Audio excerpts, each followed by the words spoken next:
Deep within the earth, under thousands of meters of rock and soil, something is stirring. It's been quiet for so long that we almost forgot about it, but now it's waking up, and when it blows, it will blow away all life from our planet. And there's absolutely nothing we can do to stop it. This is the most terrifying weapon on Earth, and in today's video I'm gonna tell you how it can kill us all. This is a supervolcano, and it's much more dangerous than anything humans have ever built. You see, volcanoes are ranked by their threat level. The ones you typically hear about are small ones called lava domes. These are dangerous and can cause major damage, but they don't pose an existential risk to humanity. The next level up are stratovolcanoes, the ones you might think of when you hear the word volcano. These ones can be huge and extremely destructive.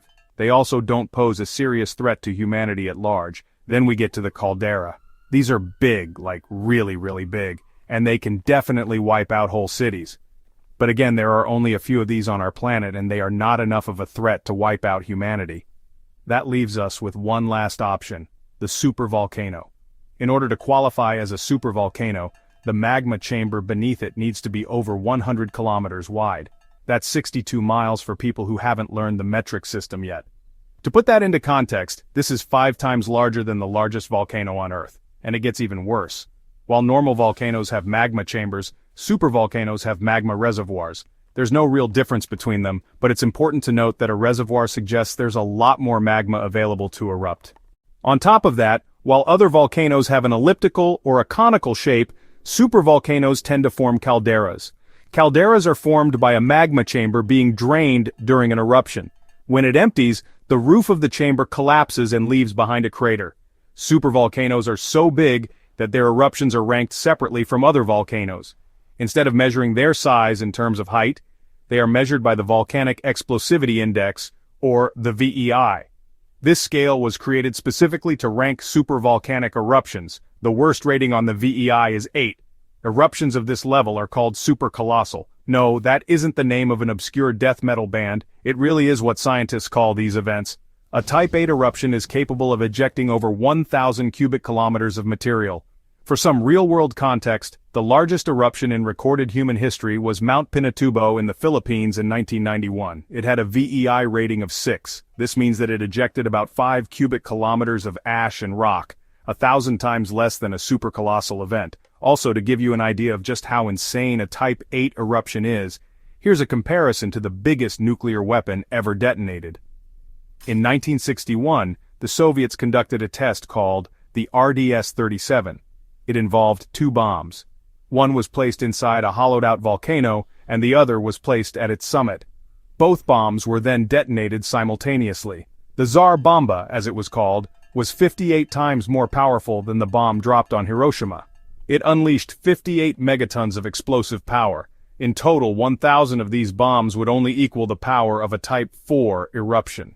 Keep in mind, this is a nuke that was designed to take out major cities, not to destroy entire planets. Even 10,000 of them would only match the energy released by a VEI 6 eruption. The truly supercolossal eruptions are just not comparable to any human-made weapon. There's currently only one supervolcano on Earth, and it's located deep within the Earth in eastern Africa. This supervolcano is known as the Great Rift Valley. It's actually a series of valleys that stretch all the way from Djibouti in the east to Malawi in the south. But the part that's relevant to us is the northernmost section, which stretches from the Afar Triangle in Ethiopia down to the Kenyan capital of Nairobi. Here, the African plate is pulling apart along the main Ethiopian rift. As the plates move apart, magma rises to fill the gap. This magma has nowhere to go, so it forms a massive magma chamber beneath the Rift Valley.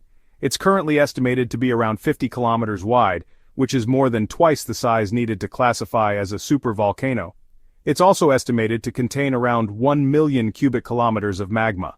For perspective, if you took all the water in Lake Victoria, the second largest lake in the world by area, and laid it over the magma chamber, it would only cover about 0.1% of it.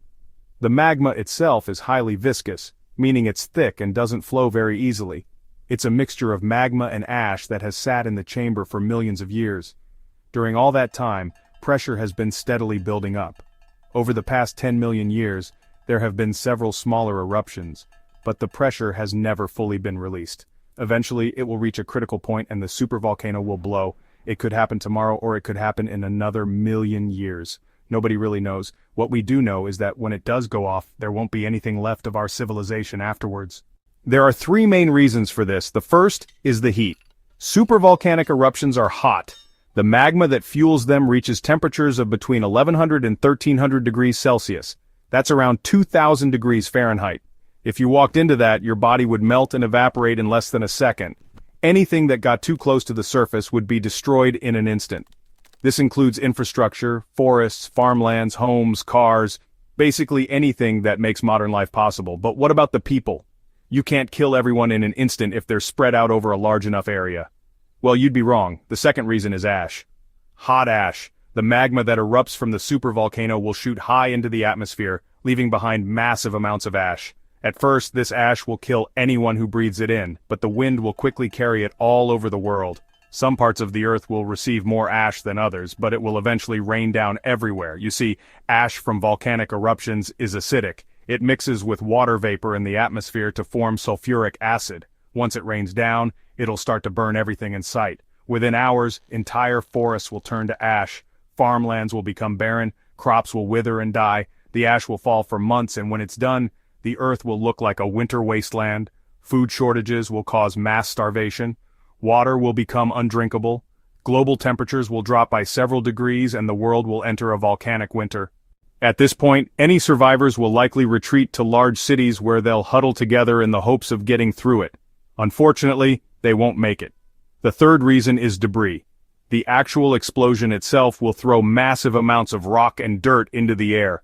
These will reach heights of 30 kilometers, that's 19 miles, and travel hundreds of kilometers away from the volcano. These rocks will crush any buildings in their path.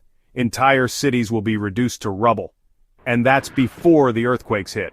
Supervolcanic eruptions always trigger earthquakes. They can reach magnitudes of 7 or higher. Survivors, assuming there are any left, will find themselves buried under collapsed buildings or crushed by falling debris. The earthquake will also trigger a tsunami. Waves will crash across the coastlines, wiping out any remaining infrastructure and killing anyone who hasn't already died. If you somehow managed to survive all that, you'd probably be dead within days anyway. You see, the ash and gas from the volcano will block out the sun. Plants will die and the world will plunge into darkness. The global temperature will plummet and you'll need to huddle indoors for warmth. All the power will be out and there won't be any emergency services to help you. Even if you manage to keep yourself alive for a few weeks, you'll eventually succumb to the cold. This is why supervolcanoes are considered one of the 7 global catastrophic risks. It's also why scientists monitor them closely. The good news is that we have plenty of warning signs before it goes off. There will be lots of small earthquakes, lots of steam and gas emissions, as well as changes in the local flora and fauna. So while we may not be able to stop it, we should be able to predict it.